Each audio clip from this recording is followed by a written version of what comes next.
Hei, kan video masa iswa dot soite ti kha pat pat ding sa thling yom tu na mi hi pat thi nia anh pat anh zat po chom sala en le rim sima apui le viawin karinga e tap chak theory deuh deuh hle mai soya pakata khan chu wang chuan hei po hi khatiang level thau kha ni karinga en viau tlak phei chun lo mai the ma ro chu ka react satlia don po ani chia lova ka criticize don emo ka debunk don emo chu ni deuh bara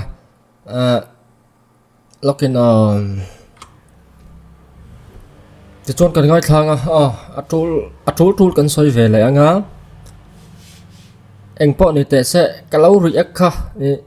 lo ti an amani ve a lo ti ven amani mai the ye ka shelawa eng po chu ni sela enge mo ria wa ngai te khan ama tu le le khabu ta kan phoranga mi ti dan le enge mo ka zer kan ni lem lawa ka mu fuwa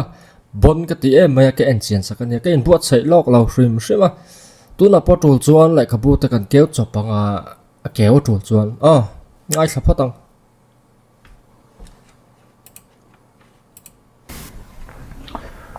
ole ama sa in he channel lo ngai thatu zung te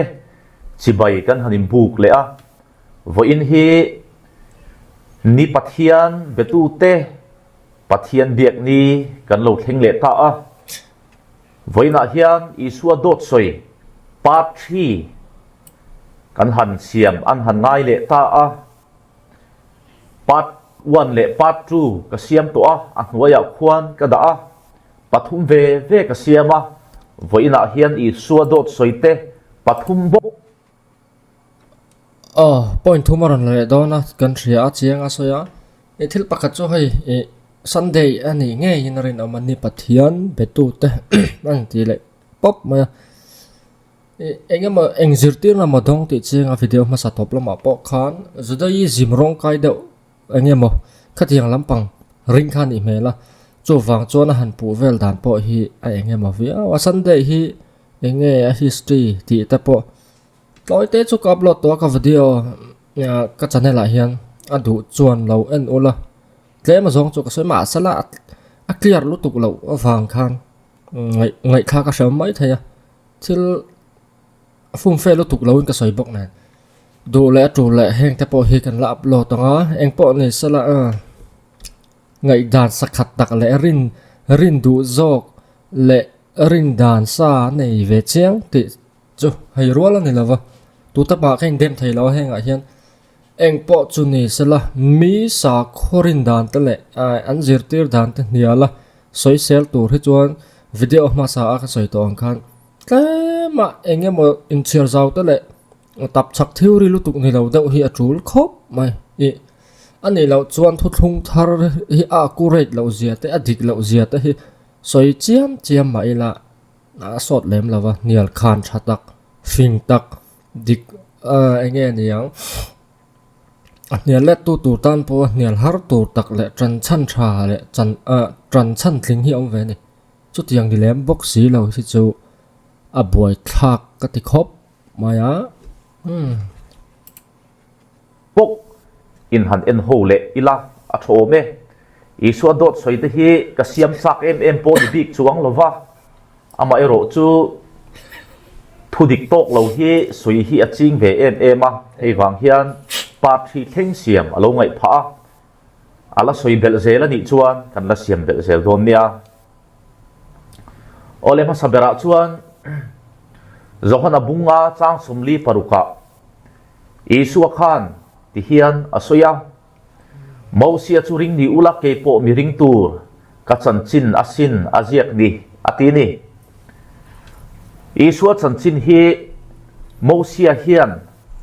aziak ni in isua hian asoya isua chanchin hi mausia hian aziak rengem ti hi zona poimo tak ani mausia le khabu panga te chu kan thetheu ome Genesis, Exodus, Leviticus, Numbers le Deuteronomy te anni a isua chanchin hi pakhat po mu tur kan ria em kan ria ni chuan a hnuai link ka khuan a hnuaia comment da khuan in lo da don nia Isua chan chin hi mo si hin lo ziak ni ta sela mo sia khan Isua hi a hrenge nge yang Abraham te pon Isua hi an thiang Davida te pon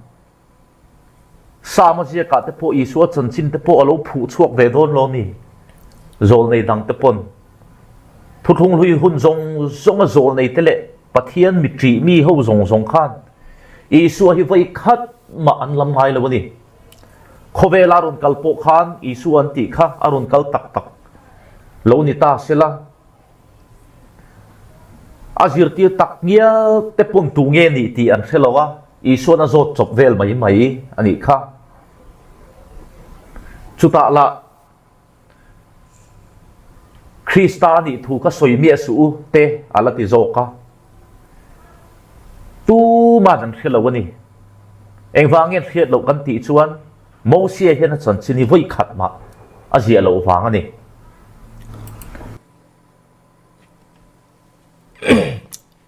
Enge omzia ka shralawa thutlung thar hi apom lo hlom top ani chuan thudang ani a apom lo tan na chuan mo sia na zia thutlung thar lama an soi chon te enge mo kha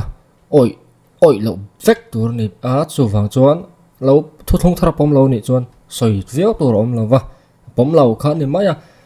ama ro chu aziak lo ti te top a thutlung thar antina apostle paul a chu teng khatiang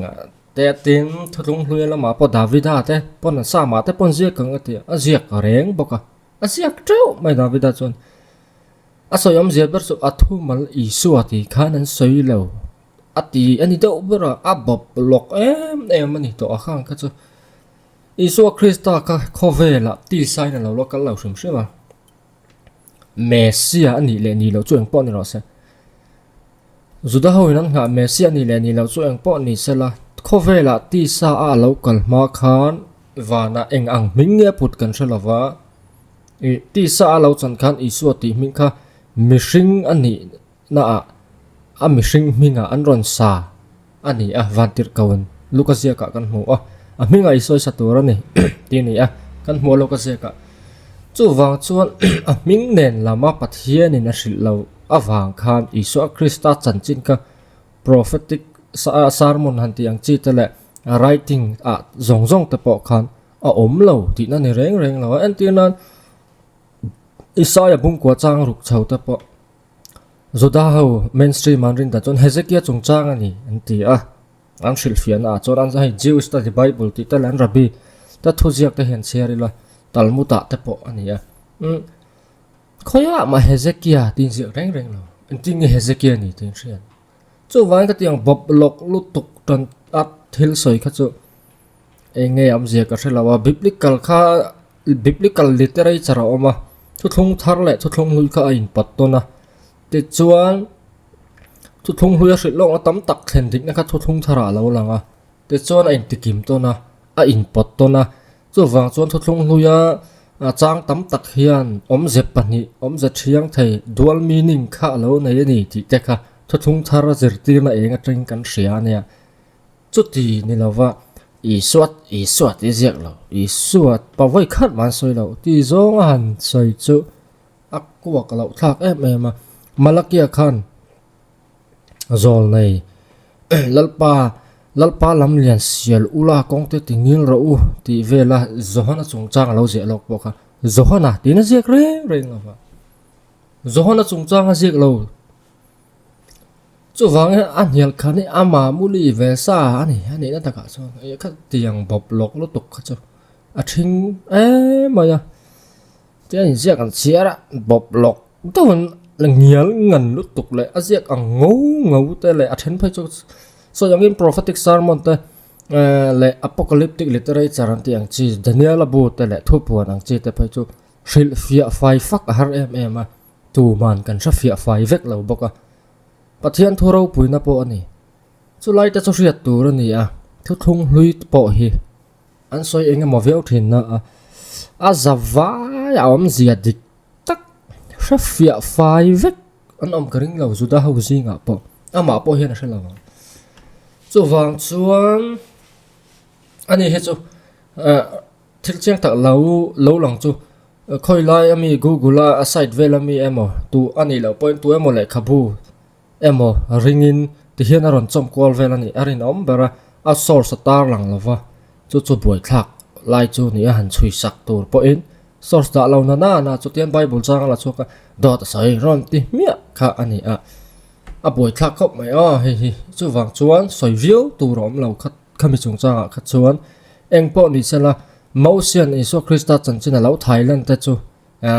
tam lo te han an ve rim do na luka bung hi chang somli palia kan ho chu tin an he na heng hi ka thu kha ani Mosian dana te zol nei le khabu a te fakna hlabu a te ka chanchin ziak apiang alo thlen tur zen he na ka om lai a ka hril thin chau kha ti te chuan zohan bung khacha somni panga hian Philip chuan na thana ela mu a hne na a chanchin Mosian dan le khabua a ziak le zol nei ten an ziak kha ama chu ka muta Nazareth Isua Joseph fa pa chu ani ti a na thana el hi tunge mi piang thar i Mesia ngak tu amit ngai mu tum tlat tu kha ani a pathian tri mi ni a he pa po hi Judasa khwana a mirin om tak sa khomi tak ani ti kan ria a chu wang chu ani po chuan Mosian azia ka chanchin kha khami kha Joseph fa pa mes Isua hi ni Nazareth Isua hi lo ni ka muta ati Isua hun la ya mi nge Isua dam la ya mutu ni tu na Isua dot soite ti video siam tu hi tunge ka hrelawa he pa hi chuan khi pa khen re nai vai jok hian ka ringa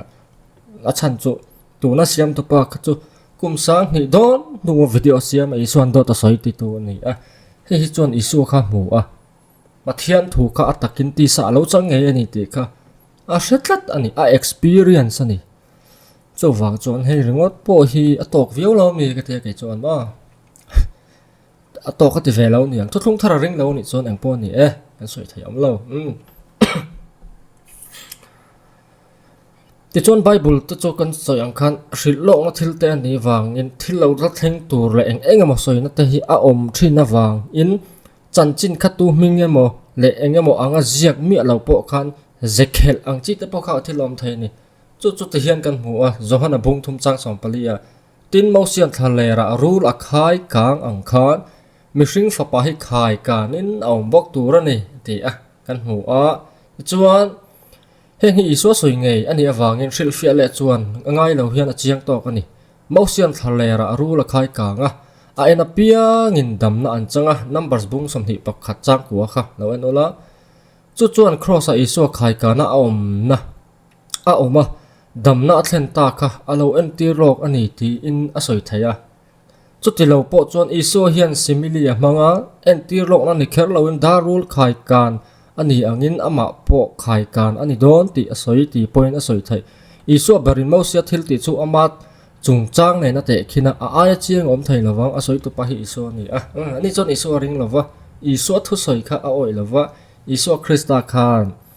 eng po soi sela a oi lo hrim ti na ne Isu thu soi ring lawa tro ani le midang in an ziak lo ti boka petera na nge zia enang petera na nge soi enang luka zia ka nei tir ko ta bung thum chang som hi pa ni nge kan hu le Mosia nge hin lalpa pathian in keima misiam ang hian in unaw te zinga zol nei pakhat asiam sakang chau ani chuan thu zong in hena soya piang chu in ani chuan thu zong in hena soya piang chu in ngai thak sakang ti in soya te chuan heta po hian Mosia anga zol nei ro puilo chuak tur chu Peter hin Isua ani ti in Mosia thu alo soi lo kha anem net bok hi thothung thar berin anem he awang in soi le sel tur om lo in Mosian Isu chungchang alo zia lok zing ami ani ti kha apom theya tir ko ta bung thum chang som hi pan hi hian ula a reference a khan va en ula Exodus ami nen in cross reference ani tin huanga tir ko ta bung thum chang som hi pan hin chira sel ula chu wangin keima mi siam ang hen zol nai ti po kha Israel zinga tu mo midang po ni thaya dual meaning om zel thaya chu wang chuan thuthung thar ziak tu te le i apostol te ngei pon tu nge nian thelo te ti an ria hi an ziak lo tro chu wang chuan Bible chir ngai manglovin tur le khabuzia emo mang ringot ti kha chiang rang ani ya chan chu peter aten an soya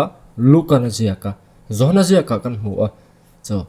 enge alo zia engtin nge an lo soi kha ringot po kha a en lo rim rim Bible rim hi en vak lovin mi thu zia a ring ani arin om berani tuna soi ta pa hian cho wang chon Bible chunga chon apostol te khan Isu Krista kamosia na chanchin lo zia ka ni ti an ria an soi ani chu ta po chu chiang takin Bible chunga kan hua tu ma nan soi lo an han ti a an tiu nan sam za som chang khat kha Davida zia ani Davida sam ani a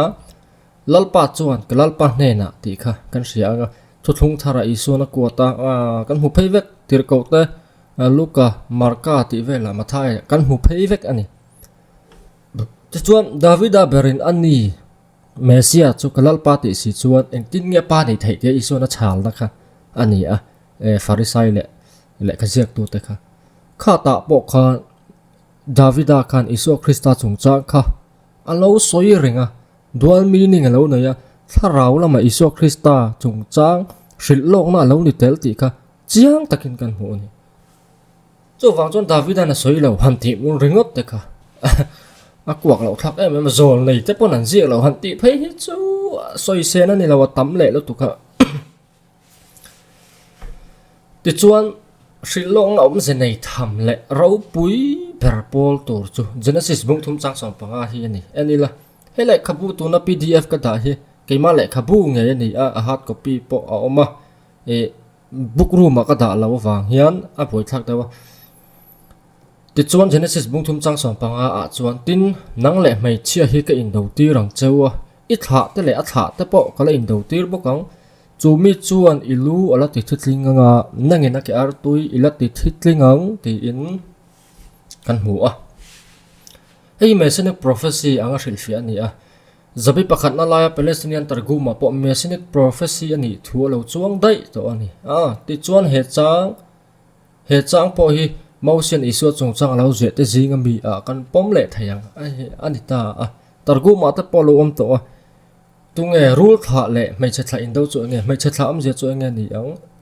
Isu ka mai che shin ani tara tir ko pola na so ma so mai che shin ani ti ze ka tir ko pola nge na soi ka mishing ta ka ni a mai che shin ani a ti chuan Isu Krista ka rule do tu rule chu nge entir setana entira setana kha Isu Krista mel ma lo ni a an in dawa Isu Krista ne na changa kan ria tro chu ai ti ro ka ni ti kha chiang takin kan hu thaya messianic prophecy ani ti in targuma ta po alo to a filfia na tam taka chu juda tam tak te poinan pomdan alo ni ve sa hrim to bok ani chung ka cho shata ila enge mo ziak lo han tingat ming Isu ati om lo wang ringot mai kha boi thak lai chu ni o mai tro bob lok em James do khu ma te đầu khu mà cái gì bu James đầu khu mà te lại cả bu hay trong ổn xử phía này thì thế này là răng bong thu lạc tiền chơi cả này thu lạc ra thế mà xin nghe mà cái lên cụ thì nên tiền tới hiện chiang rằng cái lên beram đâu khá anh ta là ai cúp ta anh ta là con cà biang anh ta con cà biang anh ta na in chung om te cái số thí này nó cái lên vét chút này nghe anh tiền rồi Isu ka enghu na nga thi kalhen kut beram no ni kalhen kut beram tal ni ata ka thi zuda dan kha zo kim chi ama khan atheng kim zela aron rap dik chat kha achiang rang Isu Krista che dana khan chu wain kalhen kut beram no tal ni thia kut beram chu ani atak chu Isu Krista ni khang kalhen kut lo man thin ka chu Isu en tir tu ni ti hi chiang do na la ulang ra chu ni kan mu ni chu wangin om je hrimang lawa thil soi pupa Bible po chir le lem hlei lo le zir chiang ngai hlei lo le mi thu ziak a Christian zirtina hnial hrim zong ziak ringot mai chiara an soi ham the dar hi a huai sar thak tu ka ni chỉ tầm lậu chắc khóc mày rồi lấy cho nên dễ phê cho tầm luôn tụ cá mò cái sấy lẩu mày à tầm é mày chú vàng em mau xia nó thành bộ khá ai cụp ta ra mà ai cụp ta ram râu bây giờ anh râu lú tên hậu sắc nó ai chọn Krista anh thì đủ đã nó cho râu lú do cả arua ta thì khá hẹp raya kan hồ này thì chúng chuan mau xia nó diệt lẩu là thì mau xia nó thành bộ cái sơn á thì tất cả anh em mà soi tu tâm khop mai chú vàng em kan tụ to khang ăn diệt nghe ya apostol ta pun an xia Peter apo hian a soi hi Peter apostol ten an shelo te ti a zialo ti chuan chu wangin pathian lai khathu a chuan ngai te u zai ona chuan akila lungpoi mo ber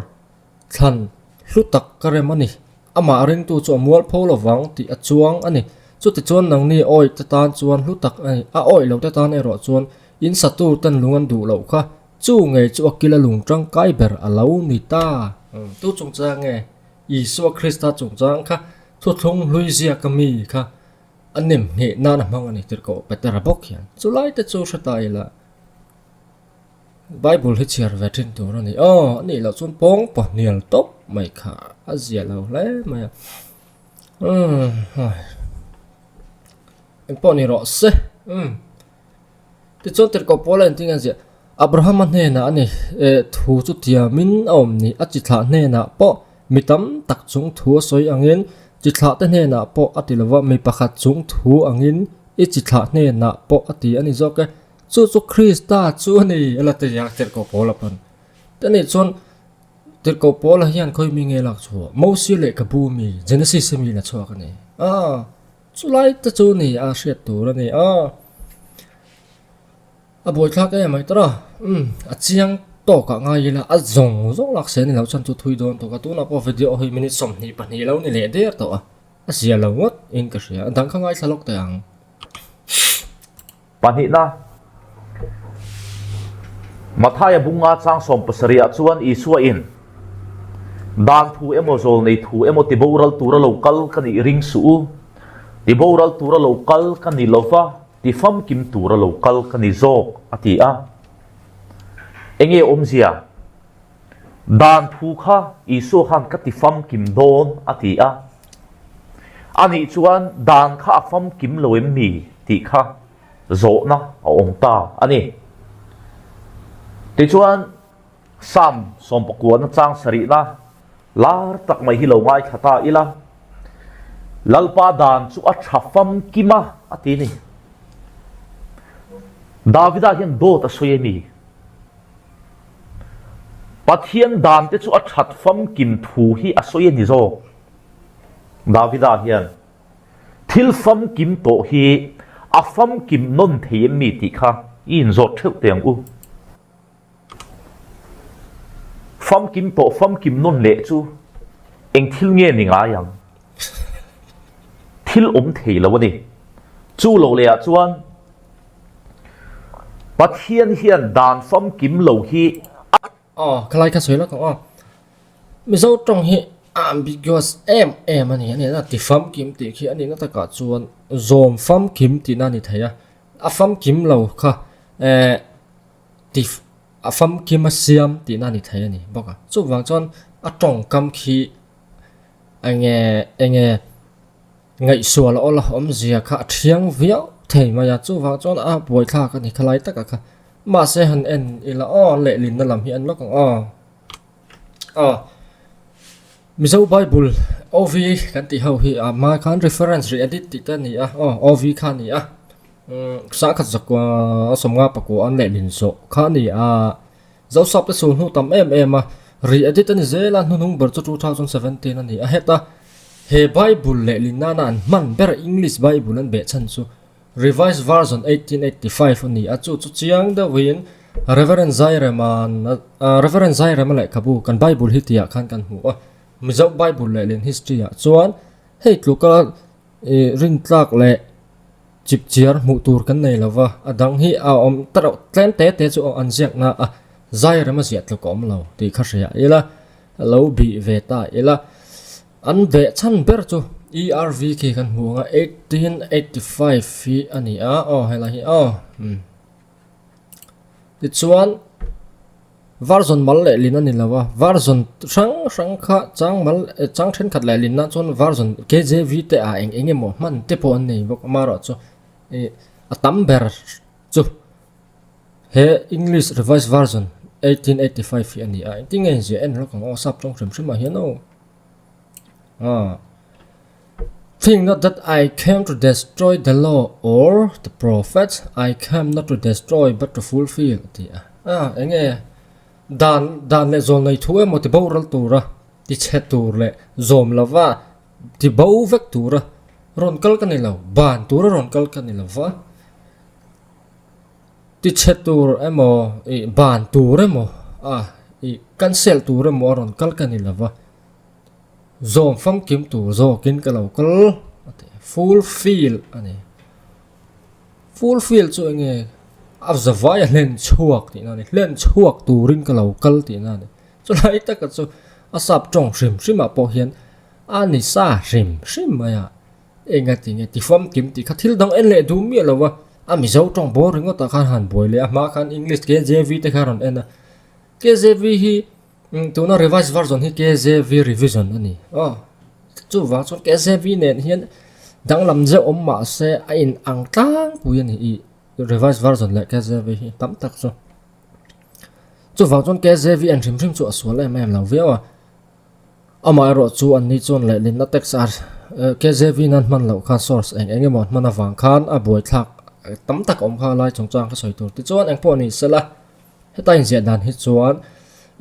afam kim lo wanga ti fam kim tur ni lovin khang dan thu zong kha zoma len chuak vek turin ka local ati ni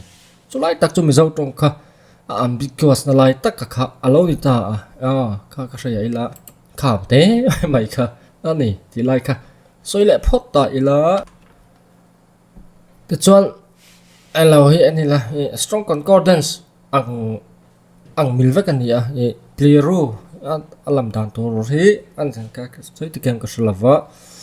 po ni se hai strong number ne na oma strong jam strong asiam kha kan nei hlomin ka ringa PDF oma also down en thai kai pon kan ne ma se tami hearing mai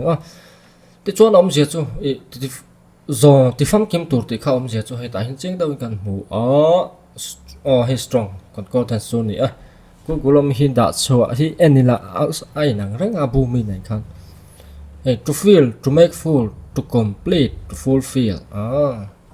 len chuak zo thok zo ti zo vek ti na ni afam kim lo kha afam kim lo na lai kha siam fam kima rebuild tur te mo enge mo tura ti lam ni lavin siam tha reform lam ni lavin ma complete fulfill ti na lam ani chu om zian ni chu wa an ni lo zong ta pathian thu lo soi koi ve mai kha thu lo ra chu po mi zo bible le lin chau ena soi ani le nga la a fu lo em hian ka ria em tu tur kan du wang ni mai thei a him lo lu tu ka chu wang he tiang hi em tam lo ila thang ti ta ka ril ruwa chon om ve min thei te hin lo la nei mai thei le nga la chu wa he an en na te po hui han en ula afam kim lo ti fam kim ti man na ang chi kha om reng lo mo fulfill ani thafek mai ni hey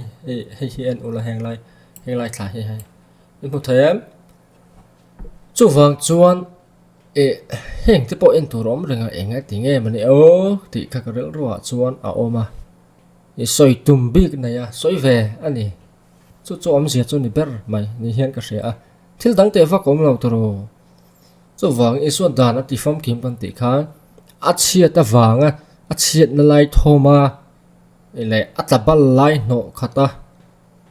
siam tha ni loven dan thu pathian in lo pe khawa kha azawa ya len chuak tu zo kin amma khan afam kim na athen veka azom chua vek turin iso krista khan khang dan zong lo om to sa ka zom vek don ani ti na soi ani zo ti lai kha se ta ila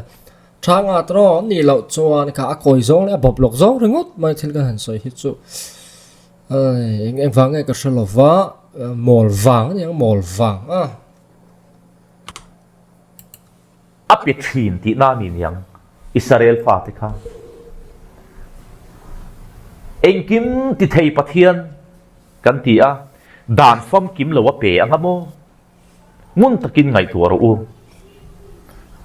a kha lai ka soi tlak om lo tu han kan soi zo chi a dan kha afam kim lo wangin a chelai le a thalo lai a tlabal lai a pop lai thom a siam that lam ani lam kan ti kha kha kim phimin thil fam kim to ni a fam kim nom le thei ni to lo ani lo chun davida khian dot a suya ngai do na sin fo ina hian mosia hit davida hi dot kan soitir mai do nem ni fo ina hian ole pathumna mathaya bu som pasari chang som hia ti hian kan mu a thudik ka khila cheu an tram chi phang khat ang rin na in nei chuan he tlang hne na hian he ta tang hian so ta son in son ro in ti anga a in son mayang atini Christian pakhat tal tang son thei hi kan threto em voi na hian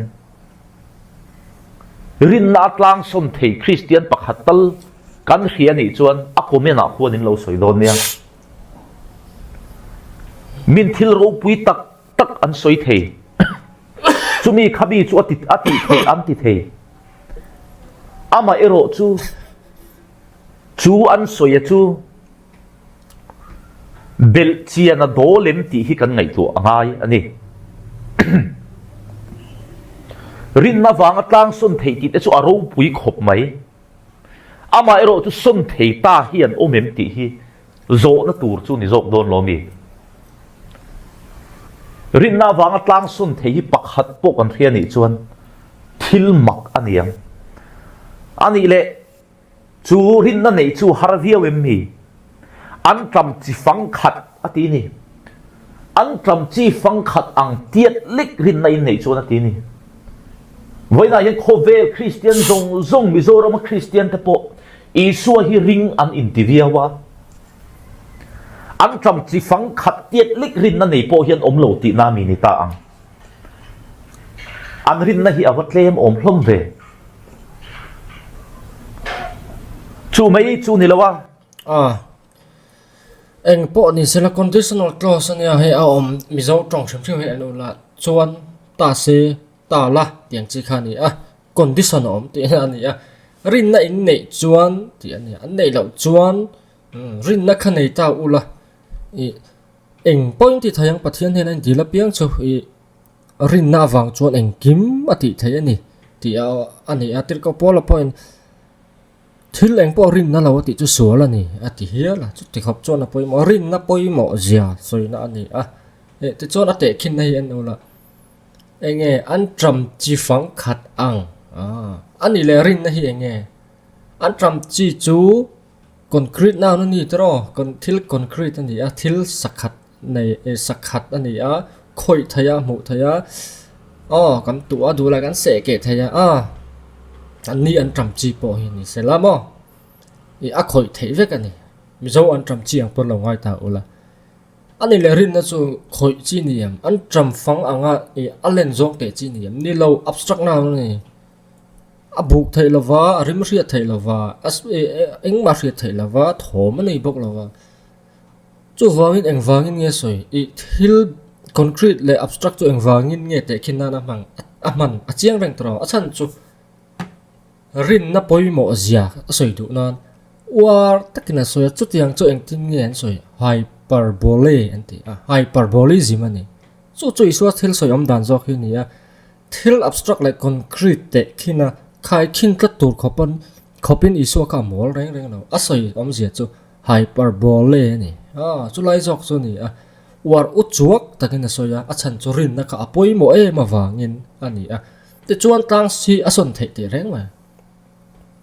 ma se tlang son ringot khan engi am zia ne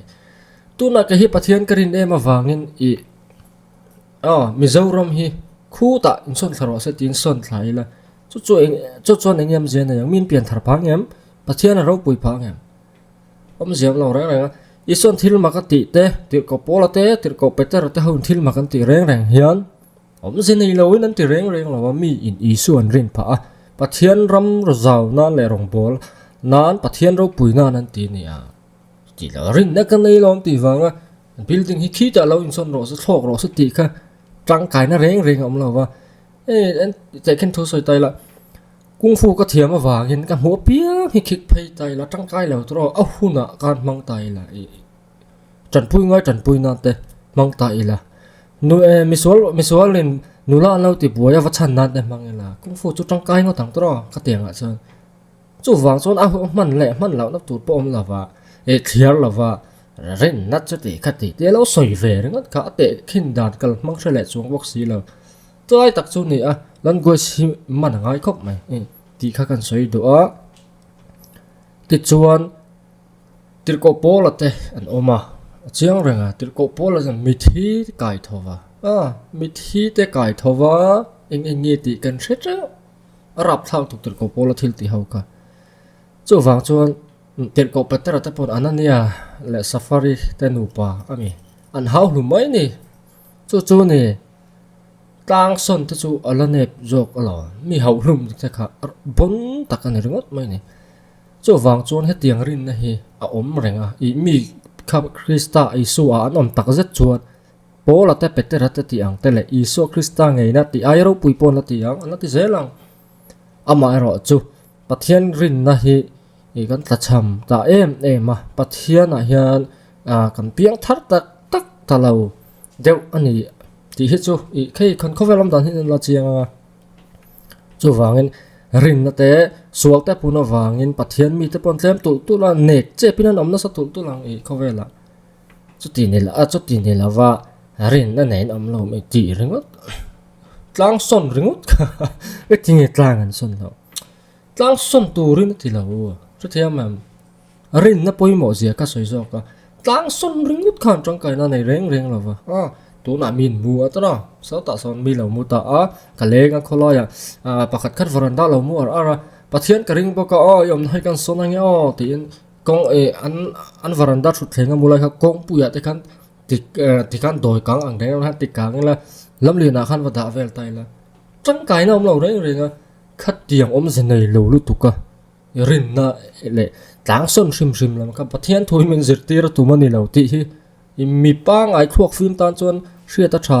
ya tianga video siama ba I swa do soi te ti me siam ve tan phai chon hriat nge tu ro ni ti hi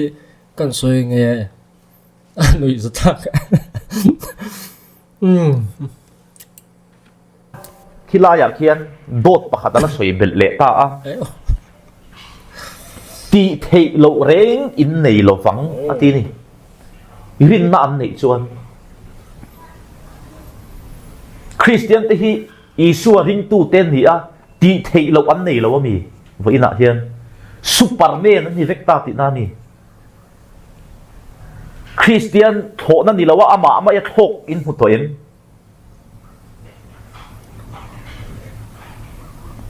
ti thei lo reng in nei lo wang ati aro pui khop mai a soi chu ma se du hi wa ina hian Christian te hian ti thei ta sela khovela het om ngai na po om lawang ril ru thalawan pulek anga kam puak dak chuai meng ti hlo mani po ina hian thil ro pui tak isu hian a soi nge ye a bel chian a do lem ti hi ni ka abab lok zong ni ra la kan ne ma ya ani na ta ka chuan ti thei lo in nei lawang ni kan nei lawang ma se ahun ina ziranga ya atru le tu lo kha poi mo ber anin taka chon pathian o maring ve thau tro ni hian pathian in tu na hian voi le khata kan zawa hian min ti hlum vek thei tinge min ti hlum lo kan sol em lai pon nga tinge min thung rul lo eng kim ma ti thei si hian eng kim ti thei pathian ni sin enga tinge hei le chen ob be om te re thei em wak vai te ta nat na khir khan tak tok te har sat na wang in le lo nei lo te mi chi sang har sat na in tuam mi sual le na an pong sual an ruk bo an ngai sak hi khovel an tam lu tu eng kim ti thei pathian chuan enga ti nge an zawai chuan a chan chho lo a ti thei lo em ni chuan zo na mol mang deuh to hi zo ta eng ma ri dil ang deuh tho ti chua tum tur ni ve reng reng lo a mol tuk zo na kha enga ti nge an ti thei lo an do don ti thei lo a tru le tru lo eng wang nge ka ti ang a hi ti la tru no mang em te nei le kan tu piang chu kan ti thei ti wang ti zeli la pathian du dana nei kherang em eng kim ti thaya power nei super power nei ang hian in ngai ta ila pathian nen chon eng kim ti thei ani awang em mausia po in tui pui vu a kho chak khi na ron chem ka power wa ro pui tak pathian en mausia kal tlang khan I a perform ani thil ti ro pui lu tuk kha chuanga chon lo in ngai ta ila mishing ril ru khalo lang thin do na tro chiang renga ani la eng kim ka ti thai box si van rama kan in da te ti la kan in da ngam ni lo chu pathian thoi na tuma ni lo eng kim kan ti thai lo ani la eng kim ka ti thai chon pathian a ka han in siam te ang vana pathian tlu ka khen ka han in siam te ang a them thei lo eng yom si eng kim ti thai te kha chu zok chu ngai to chen nga ya du ti ama ni du dan dan ta la as khatiang lam kha ko ni lo rin na awanga pathian kan zui na hian a tul huna chuan pathian ro puinan le kan tharau that na turin pathian nen kan inzom na chelo zogen eng kim kha mi thi kai tho ni mo mi tong trai dam ni mo tui in tur om lo na mu na tui lo om na tong trai cho mo eng po ni ro se a tul da na zirin pathian du zongin mi hring ta na ti thei ni si lo kha pathian nen chuan pathian nen a tho dun chuan kan ti thei zel do na ni chu zok chu ni a pathian nen a inzom na le a hnung kan zui na kal konga kan kho sak na tura eng kim pal tlang thei na rin na awanga ti thei zel na chu lam zok chu ni a chu ta chun thil mak perform po manga thil mak ni lo perform po manga chu ti ni lo tu nghe thọ na ngó thọ thầy thì bạn chính en nó sẽ thiên yang Superman film vậy mà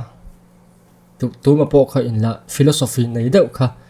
thà nó sang khai ni mày đó ni thì vậy cả mà các philosophy ở chỗ là tên là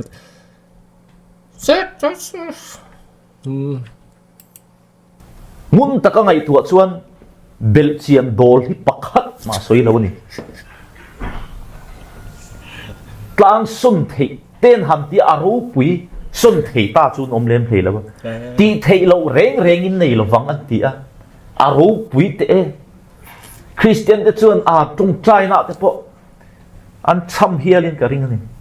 ma se ti thei lo reng hi an nei tam lut tuk ti thei lo hi veina hian eng angaring tu chapon tui chunga te hianin oxygen tin lo ten zuk lut chin te se ti thei lo an nei chuan te lan nei lo chuan am thi chiang khopang rian om chuan khovel po na te khian oxygen le space suit ten lo in han kal chin te se am thi chiang khopang ti thei lo reng in nei lo ti te dot mu hlu mani ti hi ro bel chian hi do lo reng min ron hau pa ani te upar ni hi Christian hau ma so wang ka sai ka pathian nin at tum le min tum pui kha se ta ngai eng kim ti thai ti wang pathian po eng kim ti thai ya ani le choi zo lo lunga siam thai ya ka so wang chuan om ze nei lo mol mang lo tuk la bob lok to thil zo kha amba le main vot thla tok vel cheu a tiang zot ka chu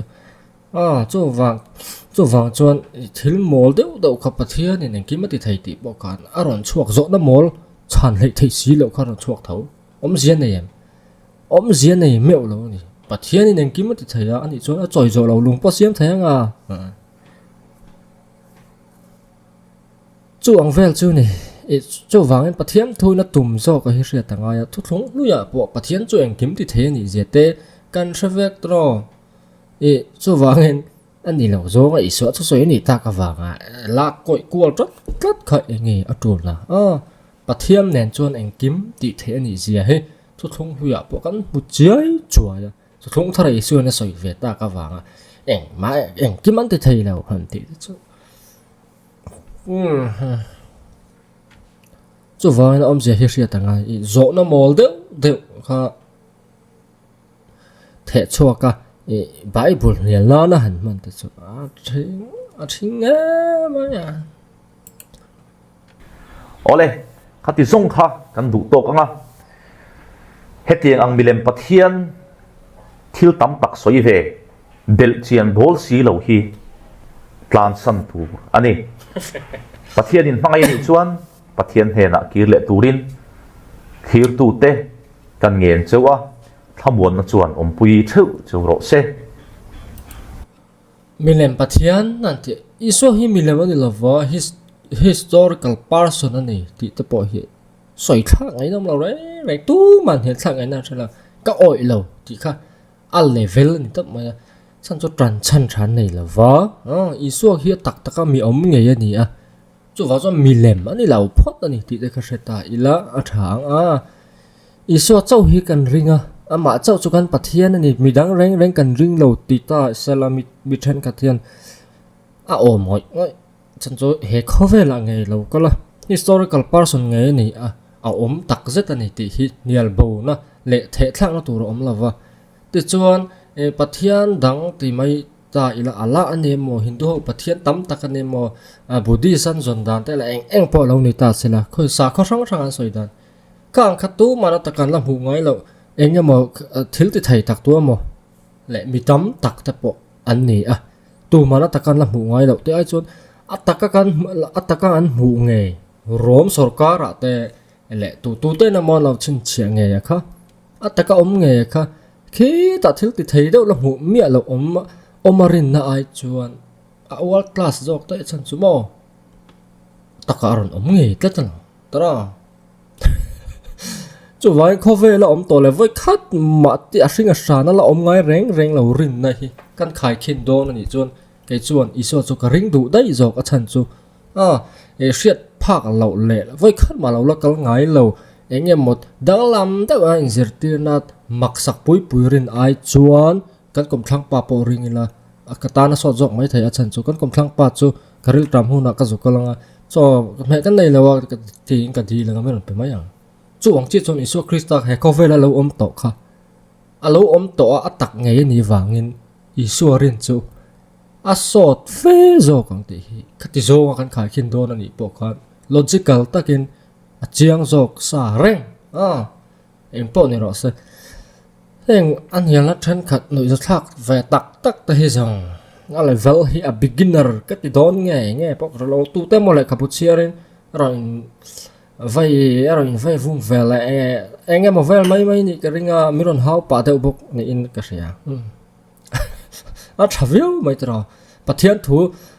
enge mo la thilom je ta po kan riat phanga beng ta po avar pha tu ra te ngai ila enge mo kala soi zel don ni